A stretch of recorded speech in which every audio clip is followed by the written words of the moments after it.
9th class. हम क्या पढ़ रहे हैं बच्चों? अर्थव्यवस्था, है ना, अपने देश की अर्थव्यवस्था। तो इसके पहले हमने क्या पढ़ लिया था कि हमारे देश में जब अंग्रेज लोग नहीं आए थे तो हमारी जो हमारा देश था, हमारे गांव जो थे जिससे हम जुड़े हुए हैं, वहाँ की अर्थव्यवस्था कैसी थी, है ना। तो वहाँ पहले जब अंग्रेज नहीं आए थे तो हम लोग कितने खुशहाल हुआ करते थे सभी लोग, कृषक और ये दस्तकार। और 3 भागों में जो हमारा जो समुदाय है ना, संरचना वो 3 भागों में बटी हुई थी। गांव के एक प्रमुख होते थे, मुखिया होते थे, दस्तकार लोग होते थे जो सभी विभिन्न अपना अपना कार्य खुद करते थे, और जो कृषक है वो खेती करते थे। सबकी अपनी भूमि जमीन थी, अच्छा सब संपन्न थे, देश खुशहाल था हमारा देश अंग्रेजों के आगमन से पूर्व। और श्रम की गति मतलब कि चूँकि उस वक्त इतना साधन नहीं था लोग यहाँ से वहाँ जाने का, तो लोग अपने गांव में ही रहते थे, तो गांव में सभी को अपना पर्याप्त काम मिल जाता था। श्रम की गतिहीनता था, वस्तु विनिमय प्रणाली प्रचलित थी, मतलब जिसको जिस चीज़ की आवश्यकता होती थी वो अपनी वस्तु को दे के उससे दूसरी जिसकी आवश्यकता होती थी वो चीज़ को क्या करता था, प्राप्त कर लेता था। अब उसके बाद क्या हुआ, अंग्रेजों का हमारे देश में आगमन हुआ। तो ये जो अंग्रेज जब आया तो अंग्रेजों ने हमारे देश में कितने सालों तक राज किया? 200 सालों तक। उन्होंने हमारे देश को बिल्कुल क्या किया, हमारे देश की आर्थिक स्थिति को काफ़ी ख़राब कर दिया, मतलब हम पिछड़ी स्थिति में आ गए। इन्होंने भारतीयों के साथ बहुत ही ज़्यादा दुर्व्यवहार किया। हमारे देश का जो अनाज है, जो भी चीज़ें हैं, उसको बाहर ले आके ये व्यापार करने लगे, बेचने लगे, जिससे हमारे देश की जो अर्थव्यवस्था है, ग्रामीण अर्थव्यवस्था थी, वो धीरे धीरे खराब होती चली गई। तो आज हम पढ़ेंगे अंग्रेजों के आगमन के पश्चात भारत की ग्रामीण अर्थव्यवस्था, ठीक है। तो इसका पहला पॉइंट है जैसे कि दस्तकारी एवं हस्तकला का पतन। अब पहले जैसे दस्तकारी का हमने आपको बताया था ना, दस्तकारी क्या होती है, जो लोग अपना अलग अलग काम में निपुण होते हैं, जैसे कि लोहार लोहे के काम में निपुण होता है, बढ़ई किसके काम में निपुण होता है, लकड़ी के काम में निपुण होता है, कुम्हार मिट्टी के बर्तन बनाता है, मोची बूट पॉलिश करता है। तो सब लोग जो अपने अपने कामों में जो निपुण थे, हस्तकला कुछ हाथ के कुछ नमूने बना देते थे लोग, हस्तकला में निपुण होते थे, कोई ड्राइंग पेंटिंग बनाता था दीवारों पे। तो इस तरह से सभी लोग जो अपने अपने काम में निपुण थे। लेकिन जब जैसे ही अंग्रेजों का आगमन हुआ तो ये जो हमारी दस्तकारी और हस्तकला की जो लोग थे उनका क्या होने लगा, पतन होने लगा। क्योंकि उन्होंने हमारे जो देश में जो अभी तक जो हमारे जो गांव में लोग 3 भागों में विभाजित थे वो अब कई भागों में विभाजित हुआ। कैसे? जैसे कृषक अलग हो गया, अब भूमि का मालिक अलग हो गया, जो किराए से ऋण लेकर भूमि वो करता था, खेती कर रहा वो अलग हो गया, दस्तकार अलग हो गए, और जो श्रमिक हैं लोकल जो तो वो अलग हो गए। इस प्रकार हमारे देश की जो ये समूह थी, संरचना थी, वो कई भागों में विभाजित हो गई। तो दस्तकारी हस्तकला लोग का है, इनका विचारों का बहुत ज़्यादा पतन हुआ, मतलब इनकी जो कोई पूछ नहीं हुई उस समय। मतलब जब अंग्रेज आ गए तो उन्होंने अपना शासन काल अपनाने लगे, है ना। और इनकी जो कला थी उनका क्या हुआ, पतन हुआ। इनको उनकी जो कला थी जिसमें ये निपुण थे, उसके अलावा ये दूसरे अपने उनकी भुखमरी की नौबत आ गई, तो इनको फिर जो काम मिलता था वो काम ये करने लग गए।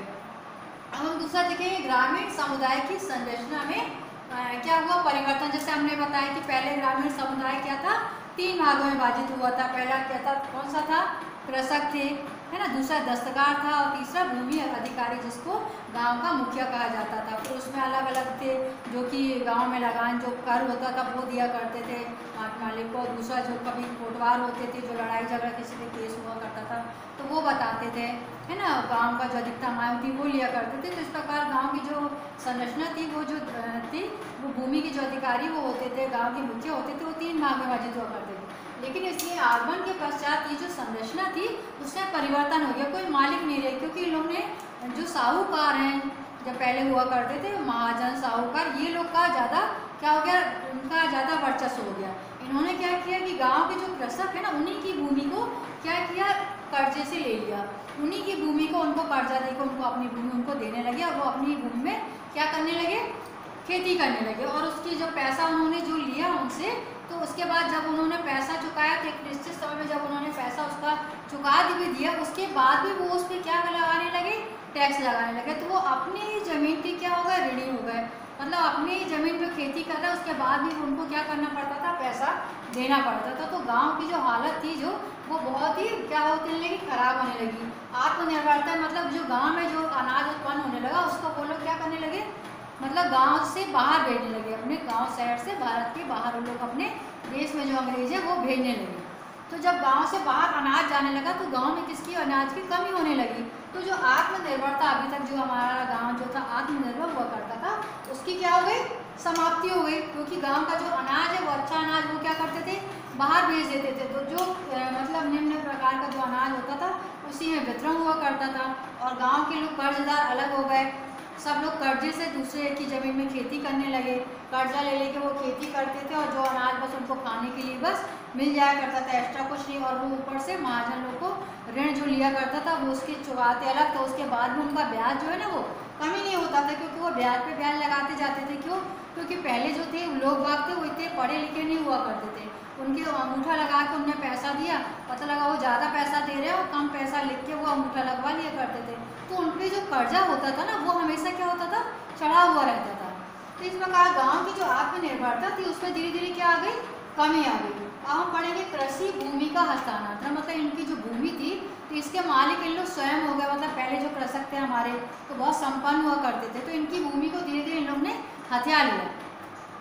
अब जो कृषक अब जो अपनी भूमि में वो लोग क्या करने लगे, अधिया में जैसे दे देते हैं लोग, तो अपनी उसमें किसानी करने लगे, है ना, श्रमिक के रूप में काम करने लगे। तो कृषि भूमि उन लोग ने ले ली।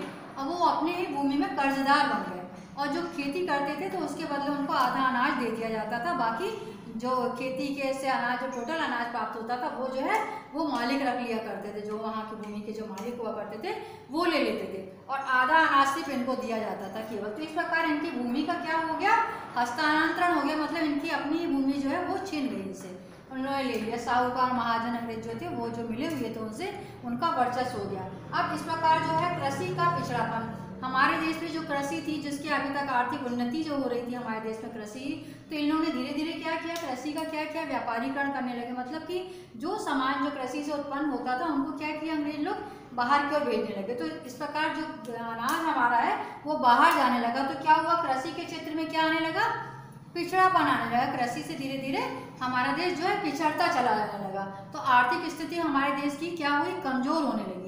अभी तक जो हमारा देश तो साधन संपन्न था, लोगों की आवश्यकताएं सीमित थी, अपनी आवश्यकता की पूर्ति वो गांव में ही कर लिया करते थे।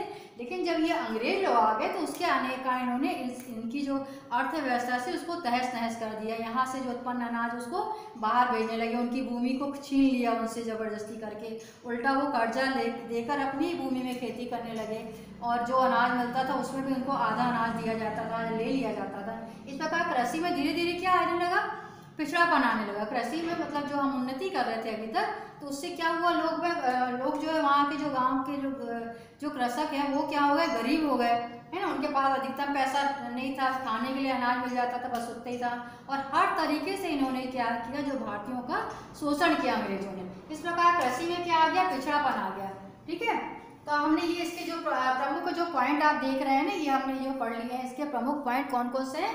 सबसे पहले दस्तकारी एवं हस्तकला का पतन हुआ, फिर ग्रामीण समुदाय की संरचना में परिवर्तन हो गया, इसके बाद फिर क्या हुआ, गांवों में आत्मनिर्भरता की क्या हो गई, समाप्ति हो गई।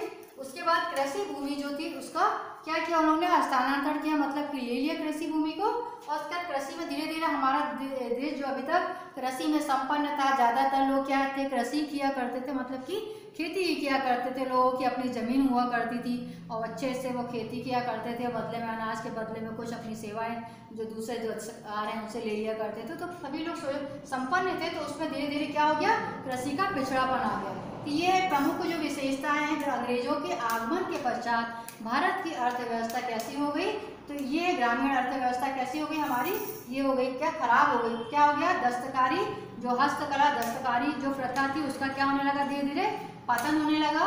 ग्रामीण समुदाय की जो संरचना थी उसमें क्या हुआ, जो पहले तक 3 उसमें बटा हुआ था हमारा समाज, जो है कृषक, कोटवार, है ना, और गांव के प्रमुख मुखिया, उनमें जो बटा हुआ था उसमें कई लोगों में ये विभक्त हो गया।